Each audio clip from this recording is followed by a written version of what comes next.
نحمده ونصلي على رسوله الكريم. عزتمند مسلمانانو درې ګناهونه داسې دي چې الله جل شانه به د انسان ته د قیامت په ورځ اډو ګوري نه، او الله جل شانه به دغه انسان له درناک عذاب ورکوي.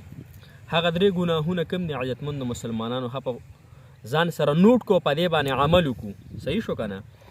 لومبی خو دا د المنان چې انسان د یو انسان سره ښېګړه وکړي، هغه سره یو هیلپ وکړي، یو مدد سره وکړي، بیا پې جوټلاوي، مطلب بیا پې احسانونه کوي، ستا خو ما دا کار کړی، ستا خو ما دا کار کړی، دغه انسان ته الله جل شانه درناک عذاب ورکوي.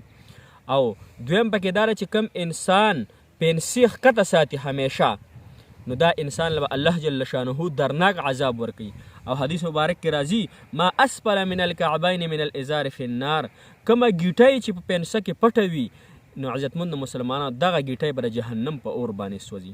او کوم چې دریم کس دی عزتمند مسلمانانو دوی ته به الله عذابونه ورکوي، هغه دا دی چې په دروغه باندې قسمونه خوري او خپل مال په خلکو باندې خرڅوي.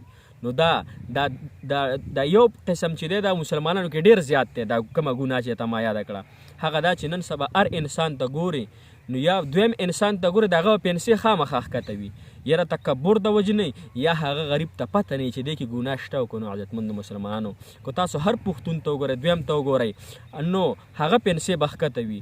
نو هر انسان له پکار چې خپلې ګیټۍ ښکاره ساتي.